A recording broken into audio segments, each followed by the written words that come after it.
Buenos días con todos. Un saludo muy especial a las personas que están conectándose, que tienen hambre y sed de la palabra de Dios. Vamos a orar antes de empezar el estudio de hoy. Gracias Dios por este tiempo. Tu Espíritu Santo dirige este estudio para edificación de tu pueblo. Bendícenos, oh Dios, en el nombre de Jesús. Amén. Vamos a agarrar la Biblia en el Evangelio de Juan, en el capítulo 14. Evangelio de Juan, capítulo 14. Vamos a leer, empezando en el versículo 15, hasta el versículo 20. Dice el texto: Si me amáis, guardad mis mandamientos. Y yo rogaré al Padre, y os dará otro consolador, para que esté con vosotros para siempre. El Espíritu de verdad, al cual el mundo no puede recibir, porque no le ve ni le conoce, pero vosotros le conocéis porque mora con vosotros y estará en vosotros. No os dejaré huérfanos, vendré a vosotros. Todavía un poco y el mundo no me verá más, pero vosotros me veréis, porque yo vivo, vosotros también viviréis. En aquel día vosotros conoceréis que yo estoy en mi Padre, y vosotros en mí, y yo en vosotros. Y los versículos 25 y 26 nos dice: Os he dicho estas cosas, estando con vosotros, mas el Consolador, el Espíritu Santo, a quien el Padre enviará en mi nombre, Él os enseñará todas las cosas y os recordará todo lo que yo os he dicho.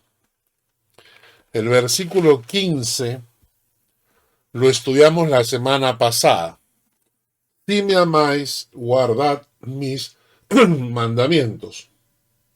Y el versículo 21, el que tiene mis mandamientos y los guarda, ese es el que me ama. Y el que me ama será amado por mi Padre, y yo le amaré y me manifestaré a él. Y el versículo 23, el que me ama, mi palabra guardará, y mi Padre le amará, y vendremos a él y haremos morada con él.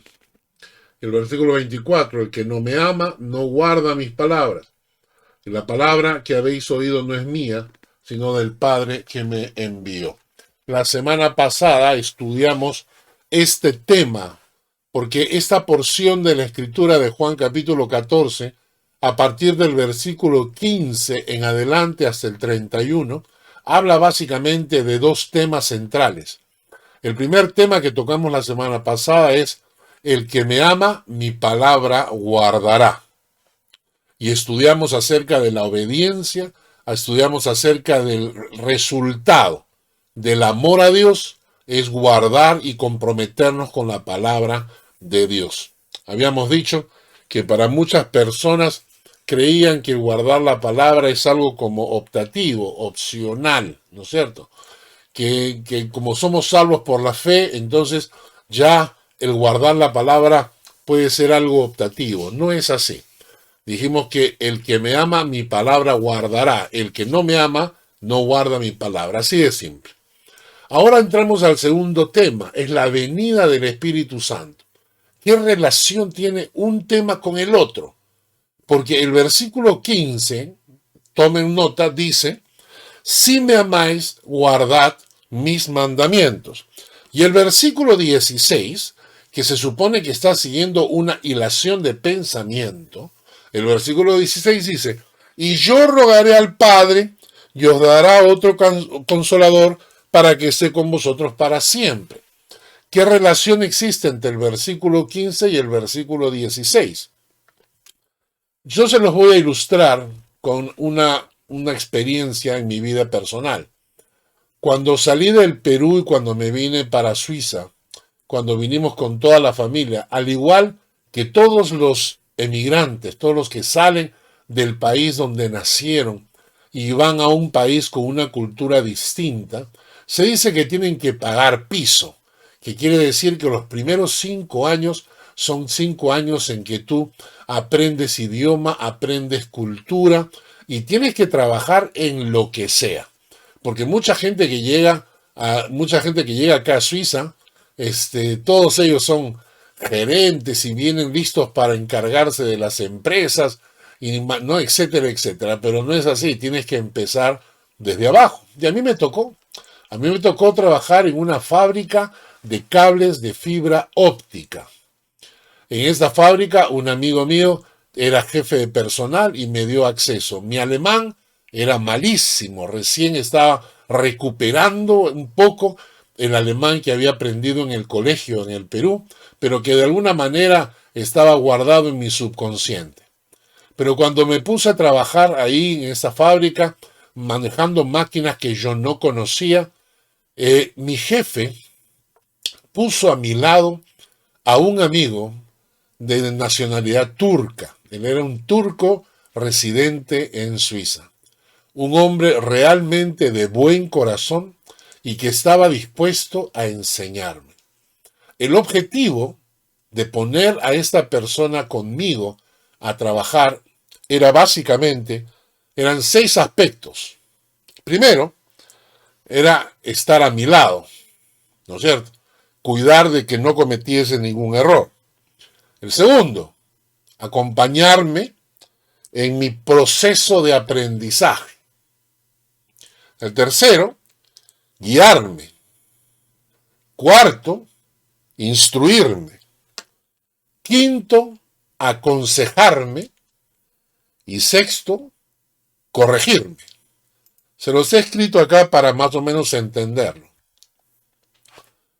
Estar a mi lado y no dejarme solo, porque yo no conocía las máquinas.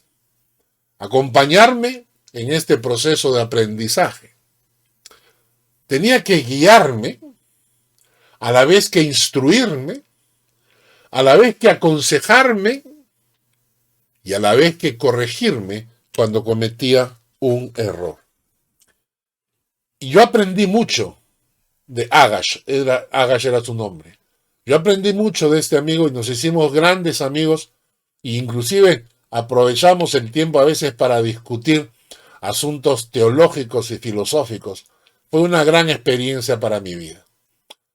En la época de Jesús, cuando la gente hablaba de un personaje así, cuando la gente hablaba de alguien que era llamado a estar a tu lado, a no dejarte solo, a acompañarte, cuando hablaban de alguien que tenía como función guiarte, instruirte, cuando tenía que aconsejarte y en algunos momentos corregirte, en la época de Jesús se utilizaba un término para definir a esta persona, y el término era paracleto. Paracleto. Alguien llamado a estar al lado tuyo con el fin de acompañarte, guiarte, instruirte, aconsejarte y corregirte. Agash, este amigo turco, fue en cierta manera mi paracleto. Pues bien, este es el término exacto que Jesús utilizó cuando dijo que iba a orar al Padre para pedir que nos mandaran un consolador. Jesucristo dijo, si me amáis, guardad mis mandamientos. Pero ¿cómo íbamos a hacerlo? ¿Cómo íbamos a corregir nuestra conducta acostumbrada a pecar? Estábamos entrando en un nuevo tipo de vida, en un nuevo modelo de vida. Entonces, personas acostumbradas a una vida de pecado, acostumbrados a mentir, acostumbrados a tener codicia, envidia, hipocresía, acostumbrados a eso, de repente entramos en un nuevo molde, en una nueva forma de vivir, con Dios en el corazón. Pero necesitábamos aprender. Y entonces Jesucristo dice, sí, si me amáis, guardad mis mandamientos. Para que puedan guardar mis mandamientos, les voy a mandar un Paracleto. Y entonces dijo, y yo rogaré al Padre y os dará otro consolador para que esté con vosotros para siempre. Esta palabra traducida al español por consolador, en realidad en el griego es Paracleto. Qué maravilla, ¿no? Dios estaba pidiéndote que cumplas una orden. Si me amáis, guardad mis mandamientos. Pero como no sabemos hacerlo, entonces le pide a Dios que nos envíe un paracleto, que esté a nuestro lado, que nos acompañe, que nos guíe, que nos instruya, que nos aconseje y que también nos corrija. Qué precioso. Y la primera pregunta que nos hacemos es, bueno, el paracleto, ¿quién es? Es el Espíritu Santo. Pero ¿quién es en realidad el Espíritu Santo? El Espíritu Santo no es una energía como la secta de los testigos de Jehová quiere creer. No es una fuerza, ¿no? Y voy a decirlo con cuidado. No es una paloma. Nosotros tenemos la imagen de Juan el Bautista, que cuando Juan el Bautista estaba bautizando a Jesús en el agua, cuando Jesús sale del agua, entonces dice que Dios envía a su Espíritu Santo en forma de paloma para mostrarnos que ese era el Hijo de Dios. Y entonces ahí es cuando Dios habla desde el cielo y dice, este es mi Hijo amado. Y nosotros tomando esta circunstancia que vivió Juan el Bautista con Jesús, hemos creído, nos hemos imaginado que el Espíritu Santo es una paloma. Y siempre lo representamos como tal, inclusive en el logo de nuestra iglesia está representado como una paloma. Pero no es así, el Espíritu Santo no es un animal. El Espíritu Santo es la tercera persona de la Trinidad. Es Dios en su tercera forma de manifestación. Y vamos a ver que en la Biblia los tres están actuando permanentemente juntos. Padre, Hijo y Espíritu Santo. Repito, no es que es Padre e Hijo son Dios y el Espíritu Santo es la palomita al costado. No, son tres en uno. Eso se llama Trinidad. Leamos los versículos siguientes. Mateo 13, versículos 13 al 17. Entonces Jesús vino de Galilea a Juan al Jordán para ser bautizado por él. Mas Juan se le oponía, diciendo, yo necesito ser bautizado por ti, y tú vienes por mí. Pero Jesús le respondió, deja ahora, porque así conviene que cumplamos toda justicia. Entonces le dejó, y Jesús, después que fue bautizado, subió del agua, y aquí los cielos fueron abiertos, y vio al Espíritu de Dios que descendía como paloma y venía sobre él. Y una voz de los cielos, quien es el Dios Padre, que decía, este es mi Hijo amado en quien tengo complacencia. Vemos acá la Trinidad en acción. Jesús se está bautizando, el Espíritu Santo que se manifiesta en forma de paloma y la voz de Dios hablando desde el cielo. La Trinidad actuando en su conjunto.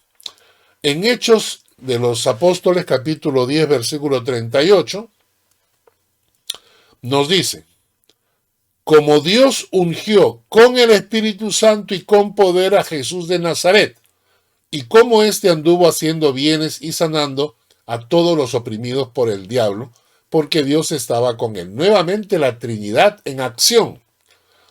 Como Dios, Padre, ungió con el Espíritu Santo y con poder, ¿a quién? A Jesús de Nazaret. Entonces, la Trinidad en acción. Otro versículo en 1 de Juan 5, 7.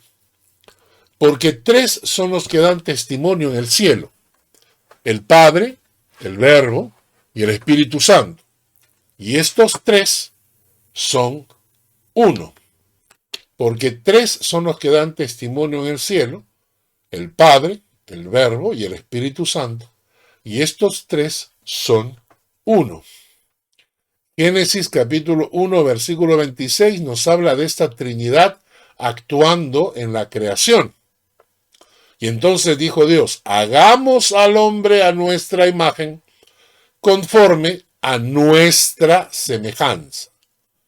Y señoré en los peces del mar, en las aves de los cielos, en las bestias, en toda la tierra y en todo animal que se arrastra sobre la tierra. Y creó, y ahora empieza a hablar en singular, creó Dios al hombre a su imagen, a imagen de Dios lo creó, varón y hembra los creó. En la parte de arriba dice, hagamos al hombre a nuestra imagen, y en la última parte dice, creó Dios al hombre a su imagen. Y esto es lo que se conoce como Trinidad. Por último, el mensaje de Jesús a sus discípulos, cuando los comisiona para ir por el mundo predicando el Evangelio, y entonces en Mateo 28, 18 al 19, y se acercó Jesús y les habló diciendo, toda potestad me es dada en el cielo y en la tierra, por tanto, id y haced discípulos a todas las naciones, bautizándolos en el nombre del Padre y del Hijo y del Espíritu Santo. Si el Espíritu Santo fuera una paloma, Jesucristo no diría que tiene nombre. ¿Cómo bautizas en el nombre de una paloma? Entonces Jesucristo mismo menciona la Trinidad a la hora del bautizo. Entonces, ¿quién es el Espíritu Santo? El Espíritu Santo no es un animal, no es una energía, no es una fuerza. El Espíritu Santo es una persona, es la tercera persona de la Trinidad y actúa en conjunto con el Padre y con el Hijo. Debemos tenerlo en mente porque nuestra relación con el Espíritu Santo tiene que estar basada en este concepto de Trinidad. Una segunda pregunta que nos hacemos es, ¿dónde está el Espíritu Santo? Y acá hay una cosa interesante que debemos entender. La única forma de transformar al ser humano es desde su interior. Se ha tratado muchísimas formas de cambiar la conducta del hombre. Por ejemplo, cuando lo obligas mediante reglas o imposiciones o a punta de castigos, no cambias al hombre. Lo que haces es reprimirlo. Es decir, el castigo, hacer las cosas a la fuerza, solo logran reprimir al hombre, pero no cambia. Porque el cambio tiene que ser desde el interior del corazón.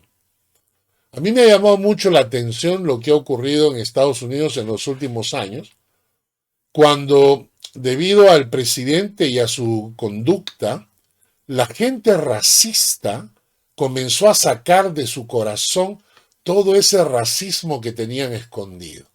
Durante años lo han mantenido oculto, porque decir que eres racista era una cosa gravísima. Pero cuando se sintieron libres con el apoyo de su presidente, comenzaron a aflorar y a brotar todos estos racistas reprimidos. Y esto es así. Tú por medio de las leyes puedes reprimir al hombre, pero no cambiarlo. Para cambiar al hombre necesitas que sea un cambio desde el corazón.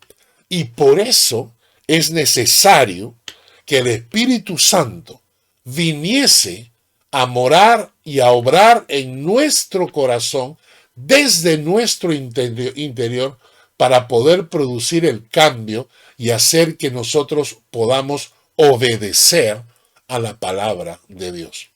Y entonces, en Juan capítulo 14, versículo 16 al 18, dice, y yo rogaré al Padre y os dará otro paracleto, consolador, para que esté con vosotros para siempre.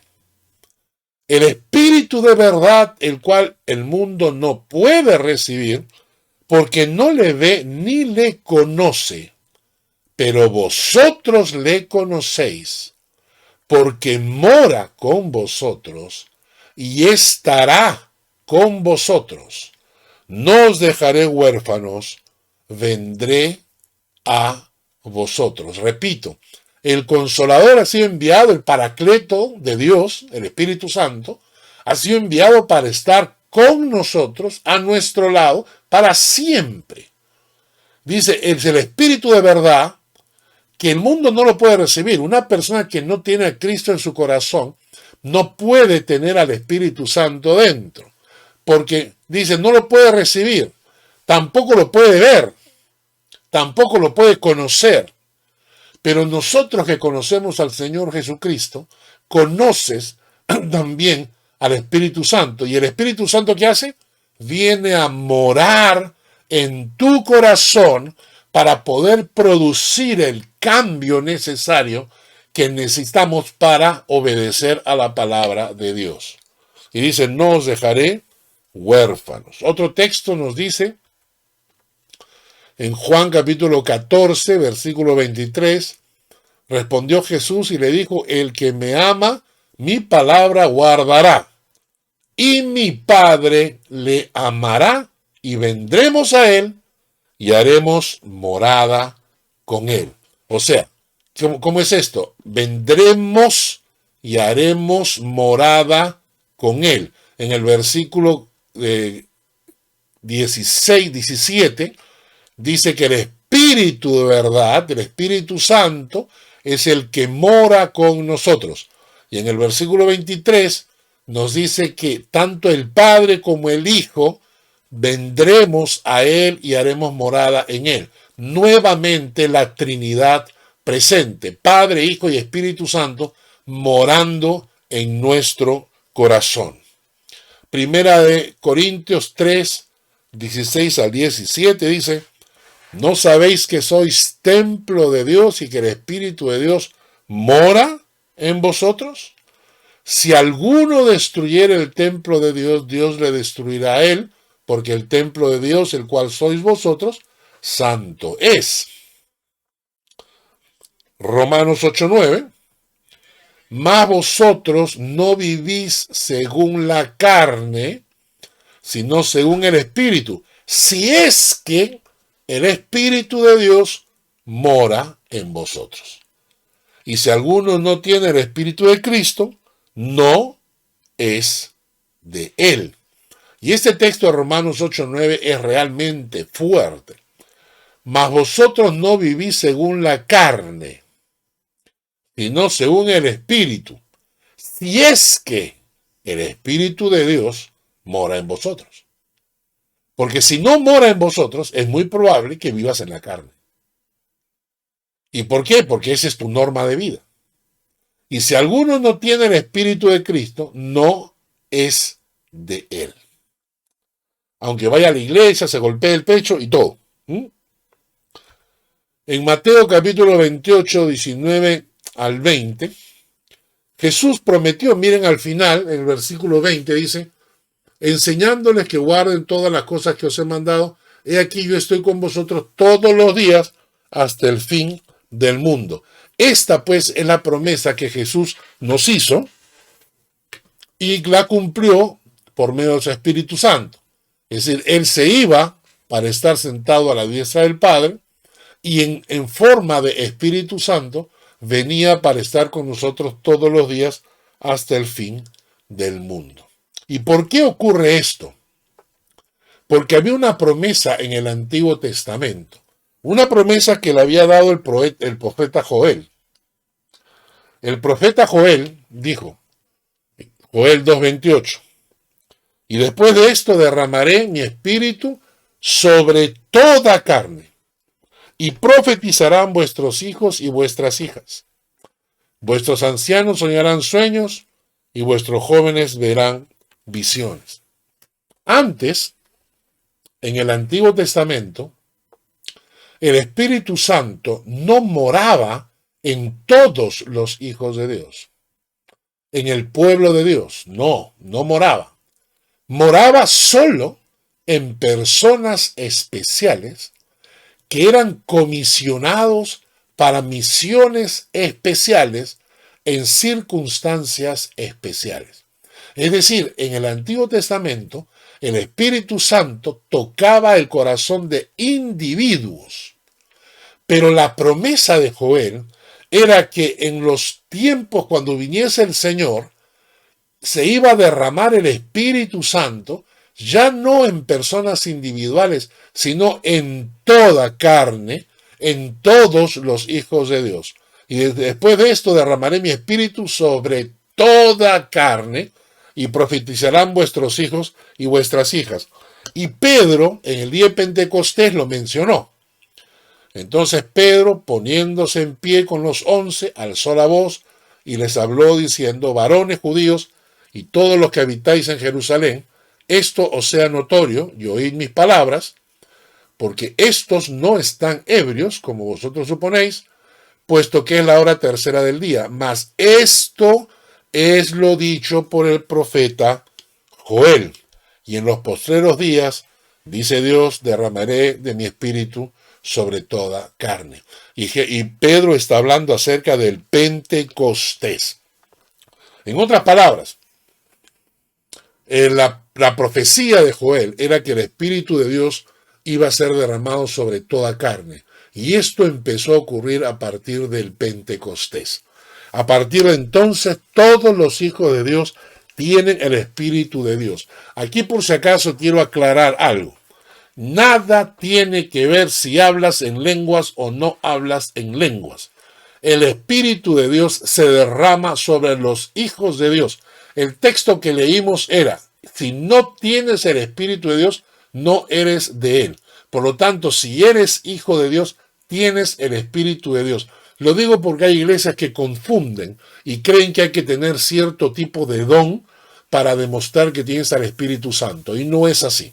El Espíritu Santo se derrama sobre todo corazón que conoce al Señor Jesucristo en persona.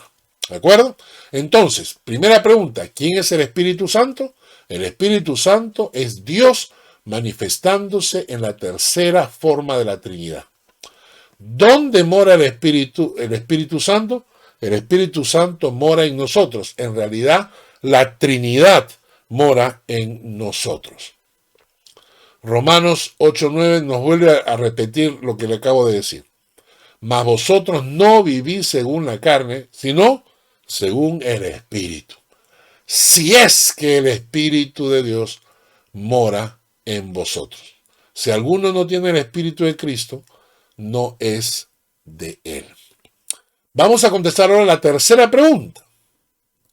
¿Qué funciones cumple el Espíritu Santo? Que Cristo le pidió al Padre que lo enviara para que morara en nosotros. En Juan capítulo 14, versículo 25 al 26, dice: os he dicho estas cosas estando con vosotros, mas el Consolador, el Paracleto, el Espíritu Santo, a quien el Padre enviará en mi nombre, Él os enseñará las cosas y os recordará todo lo que yo os he dicho. Hemos dicho que el Paracleto, el Consolador, venía para acompañarnos, guiarnos, instruirnos, aconsejarnos, corregirnos. En este pasaje que acabamos de leer de Juan 14, 25 al 26, el Espíritu Santo tiene dos funciones más. Dice: Él os enseñará todas las cosas y os recordará todo lo que yo os he dicho. El Espíritu Santo también tiene como función enseñarnos y recordarnos la palabra de Dios. Enseñarnos porque Dios Jesucristo estaba partiendo de regreso al Padre. Los discípulos se iban a quedar solos. Era necesario que el Espíritu Santo cumpliese la función de guiarlos a toda verdad. Y esto es muy importante. En Juan capítulo 16, versículo 13, nos dice: cuando venga el Espíritu de verdad, Él os guiará a toda verdad, porque no hablará por su propia cuenta, sino que hablará todo lo que oyere y os hará saber todas las cosas que habrán de venir. El Espíritu de Dios tiene que abrirnos el entendimiento para que podamos entender su palabra. Esto es importantísimo. Cuando tú estás en comunión con Dios y en una relación fresca con el Espíritu Santo te abre el entendimiento. Cuando nosotros estamos en esa comunión cerca de Dios, escuchamos palabra de Dios y nuestro corazón se goza, porque el Espíritu Santo te está abriendo el entendimiento. Cuando no estás en esa relación, la palabra de Dios te aburre. ¿Por qué? Porque el Espíritu de Dios no está obrando. El Espíritu de Dios probablemente está triste, reprimido, si es que estás en pecado. Y entonces tu vida no tiene ese hambre por la palabra, porque el Espíritu de Dios no te está abriendo el entendimiento. Antes de leer una porción de la Escritura, antes de leer un texto bíblico, tienes que pedirle que el Espíritu Santo te hable. Cuando estamos llenos del Espíritu Santo, la palabra de Dios se abre paso en nuestra mente y en nuestros corazones. Cuando estamos llenos del Espíritu Santo, la palabra de Dios se abre paso en tu mente y en tu corazón. Por eso siempre debemos estar orando: Padre, abre nuestro entendimiento por medio de tu Espíritu Santo. Que tu Espíritu Santo me guíe a la verdad. Que tu Espíritu Santo, Señor, me revele tu verdad para no ser engañado por tanto falso profeta que anda pululando por ahí. Y en segundo lugar, el Espíritu Santo dice, no solamente nos enseñará todas las cosas, sino también nos recordará. Y esto es interesante porque en los momentos difíciles de nuestras vidas, muchas veces el Espíritu Santo trae a tu mente ese texto que necesitas para poder salir adelante. El Espíritu Santo te recuerda la palabra de Dios. El Espíritu Santo te recuerda quién eres. Te recuerda el Padre en quien has creído. Entonces el Espíritu Santo no solo nos enseña, también nos recuerda. Pero el Espíritu Santo hace muchísimas cosas más. La Biblia nos enseña que el Espíritu Santo tiene muchas más funciones.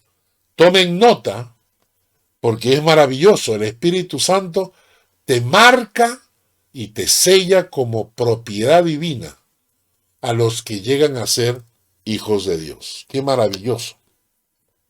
Propiedad divina, y el Espíritu Santo te sella, te marca y establece: este es hijo de Dios, esta es oveja del Señor. Nadie le puede poner un dedo encima. El diablo perdió todo derecho sobre ti. Tú tienes el sello del Espíritu Santo.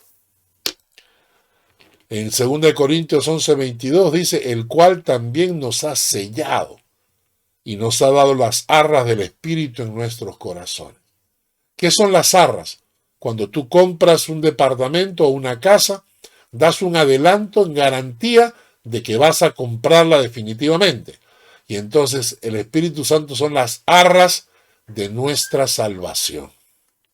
Quiere decir que el Espíritu Santo es el pago adelantado que Dios ha dado para que sepas que vas a ver vida eterna y salvación te espera después de la muerte.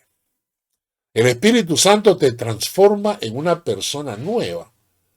1 Samuel 10:6 nos dice, entonces el Espíritu de Jehová vendrá sobre ti con poder y profetizarás con ellos y serás mudado en otro hombre, serás transformado en otro hombre. El Espíritu Santo te da el poder para testificar. Cuando tienes miedo de hablar o de compartir el mensaje, debes recordar que el Espíritu Santo te da el poder para testificar de Cristo a otros. Hechos 1:8, recibiréis poder cuando haya venido sobre vosotros el Espíritu Santo. Me seréis testigos en toda Judea, en Samaria y hasta en lo último de la tierra. El Espíritu Santo te lleva a guardar su palabra. En Ezequiel 36:27 dice, pondré dentro de vosotros mi espíritu y haré que andéis en mis estatutos y guardaréis mis preceptos y los pondrás por obra. El Espíritu Santo actúa como consolador, compañía y consejero en tus peores momentos. Juan 15:26 dice, cuando venga el Consolador a quien yo os enviaré del Padre, el Espíritu de verdad del cual procede el Padre, Él dará testimonio acerca de mí. Tomen nota, quiero salirme un poquito del texto ahora. ¿Por qué al principio del estudio bíblico siempre les menciono que deben tener un cuaderno de apuntes? ¿Se han dado cuenta cada cosa que hemos dicho? Y que cuando terminemos el estudio bíblico probablemente van a olvidar, a menos que vuelvan a escucharlo, vuelvan a repetir el estudio bíblico. Pero si tuvieran un cuaderno de apuntes, estarían tomando nota de todo lo que estamos hablando para repasarlo después. Seamos disciplinados, seamos buenos estudiantes de la palabra de Dios. ¿De acuerdo? El Espíritu Santo es fuente de poder, amor y dominio propio. El Espíritu Santo te lava, te santifica y justifica. El Espíritu Santo te llena de sus frutos. Por todas estas cosas que hemos mencionado, es que cada mañana, cuando me levanto, yo le digo a Dios, necesito que me llenes con tu Espíritu Santo. Necesito que tu Espíritu Santo tome control de mi vida. Ser lleno del Espíritu Santo no es tener más del Espíritu Santo, sino que el Espíritu Santo tenga más de ti. Y por eso en las mañanas cuando tengo mi tiempo devocional le digo, Padre, necesito ser lleno de tu Espíritu, necesito que tomes mayor control de mi vida, porque yo necesito que tú me transformes en una persona nueva, necesito que me des poder para testificar, necesito que me ayudes a guardar tu palabra, necesito que me consueles, me acompañes, seas mi consejero, necesito que seas fuente de poder, de amor y dominio propio, necesito que me laves, me santifiques, necesito, Señor, que tu Espíritu Santo me llene de tus frutos. Entonces, cada mañana, yo digo, Señor, tú moras en mi corazón, pero necesitas tomar más control de mí para que la obra del Espíritu Santo, las funciones que el Espíritu Santo vino a hacer en esta tierra, pueda ejecutarlas. Cuando a veces vienen visitas del extranjero y se atienden con nosotros, se quedan con nosotros, nosotros les damos una habitación, pero no tienen control de la casa. Tienen un horario que nosotros le ponemos. A esta hora se toma desayuno, a esta hora comemos, etcétera, etcétera, etcétera. Pero no tienen control de la casa. El Espíritu Santo ha venido a morar en nosotros. Pero para que Él cumpla todas estas funciones que acabamos de mencionar, Él necesita tener el control, la llave de toda la casa. Para poder arreglar, reparar, limpiar y ordenar. ¿Entendieron? Para poder arreglar, reparar, ordenar y limpiar en mi corazón. Así que cada mañana le entregamos al Señor. Le entregamos al Señor nuestras vidas y le decimos, Señor, quiero ser lleno de ti. Lléname. Llena cada aspecto de mi vida, cada rinconcito de mi vida. Límpialo y llénalo con tu Espíritu Santo. Volvemos al texto de Juan. Juan capítulo 14, versículos 19 al 20. Jesús dice algo interesante. En el versículo 19 y 20 Jesús dice algo interesante. Todavía un poco, y el mundo no me verá más, pero vosotros me veréis. Porque yo vivo, vosotros también viviréis. En aquel día vosotros conoceréis que yo estoy en mi Padre, y vosotros en mí, y yo en vosotros. Acá Jesucristo menciona 4 cosas. Dice, punto 1, todavía un poco, el mundo no me verá más. Interesante, el mundo no me verá más, porque él se iba a la presencia del Padre, a estar sentado a la diestra del Padre, y no iba a volver más hasta que venga en su segunda venida.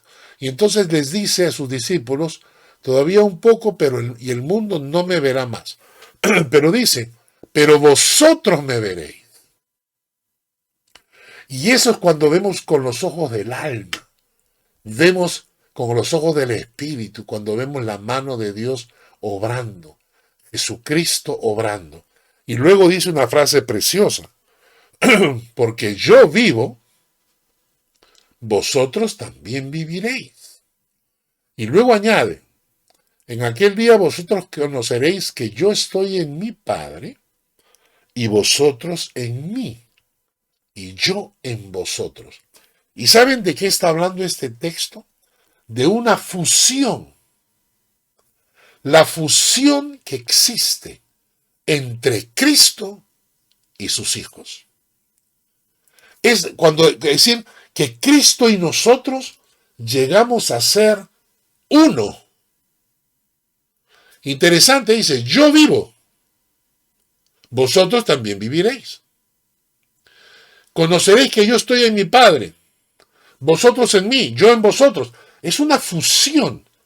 Es decir, cuando uno llegó a la conversión, a veces no entendemos que nuestro espíritu y nuestra alma se fusionó con Cristo. Por eso es que rechazamos el pecado, por eso es que buscamos la palabra, por eso es que nuestra vida es transformada, porque se ha producido una fusión entre Cristo y sus hijos. Miren los siguientes textos. Romanos 6:8 dice, si morimos con Cristo, creemos que también viviremos con Él. Fusión. Cristo murió en la cruz. Si yo me fusiono con Cristo y muero en la cruz, como estoy fusionado con Él, Él resucitó, nosotros también resucitamos. Romanos 8:17. Y si hijos también herederos, herederos de Dios y coherederos con Cristo, porque estamos fusionados con Él. Cristo es heredero del Padre y nosotros nos convertimos en coherederos con Cristo. Gálatas 2:20. Con Cristo estoy juntamente crucificado. Y ya no vivo yo, mas vive Cristo en mí. Fusión. Con Cristo estoy juntamente crucificado. Ya no vivo yo, vive Cristo en mí. Lo que ahora vivo en la carne, lo vivo en la fe del Hijo de Dios, el cual me amó y se entregó a sí mismo por mí. ¿Entienden lo que significa esto? Y todas las implicancias.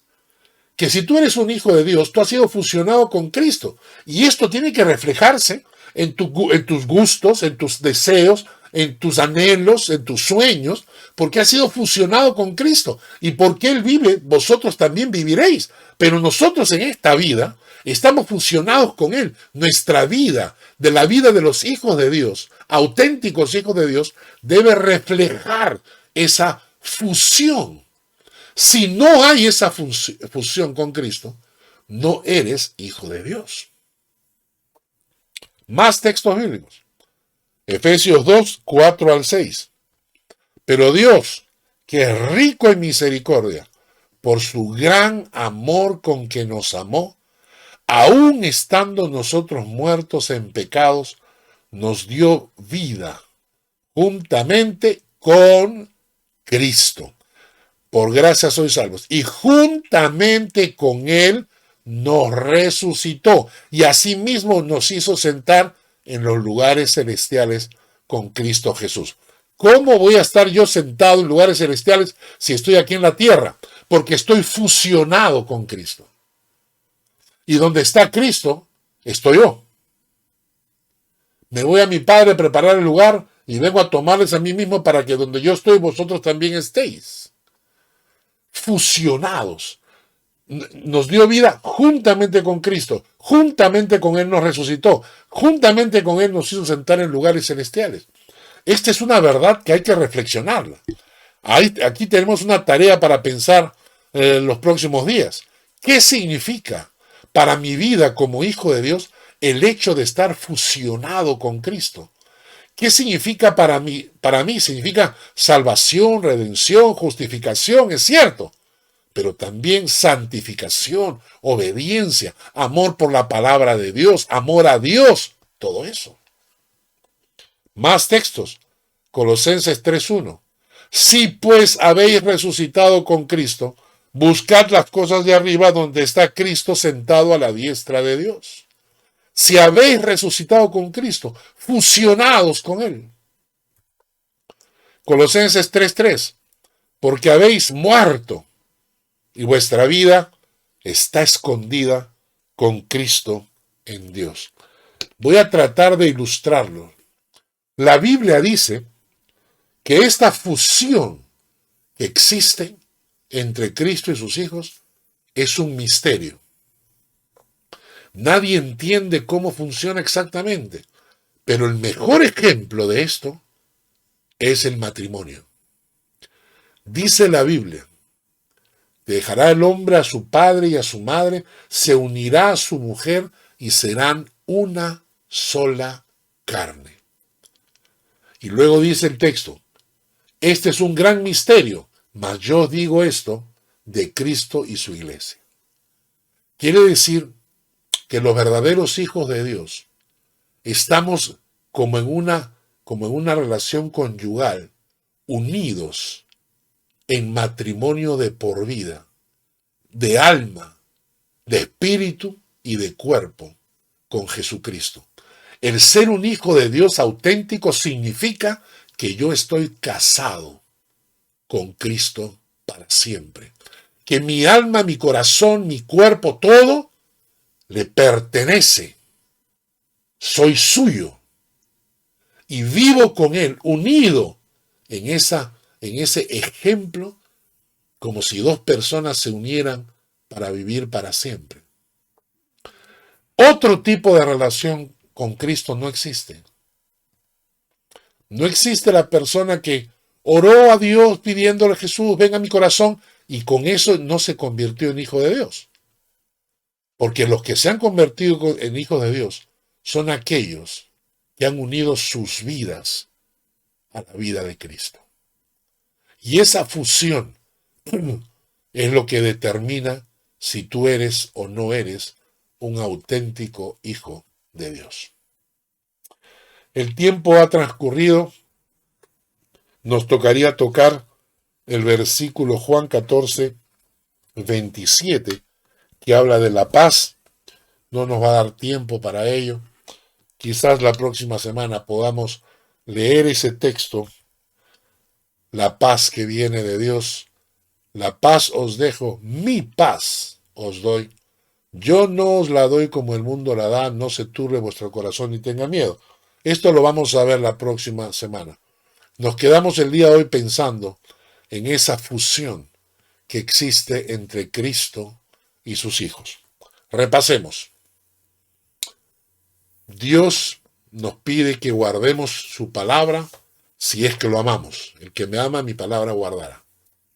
Para poder lograrlo, Jesús le pide a su Padre que nos envíe un paracleto. Alguien que esté a nuestro lado siempre, que nos guíe, nos instruya, nos aconseje y nos corrija. Y lo hace morar en nuestro corazón. De tal manera que la transformación del Espíritu Santo brota de adentro hacia afuera. Este es el Espíritu de Dios. Y el Espíritu de Dios tiene un montón de funciones más. No solamente guiarnos o instruirnos, ya hemos visto, está ahí para limpiarnos, está ahí para guiarnos, para ayudarnos a obedecer la palabra, está ahí para sellarnos como hijos de Dios, y todas esas cosas que el Espíritu Santo hace en mi corazón. Y entonces cada mañana nos levantamos y le decimos, Señor, te necesito más. Necesito que me llenes más, que llenes cada rincón de mi vida, cada rincón de mi carácter, cada rincón oculto necesito que lo llenes. y recordar que hay una fusión entre Cristo y nosotros, que la verdadera conversión es cuando yo uní mi vida a la vida de Cristo. Como dos personas que se unen en matrimonio hasta la muerte. Yo uní mi vida a la vida de Cristo.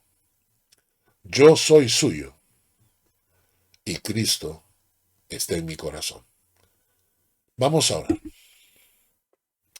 Señor, gracias por esta palabra y por este estudio. Permite que este estudio sea compartido y que muchas personas puedan escucharlo. Que muchas personas puedan tener un encuentro personal contigo.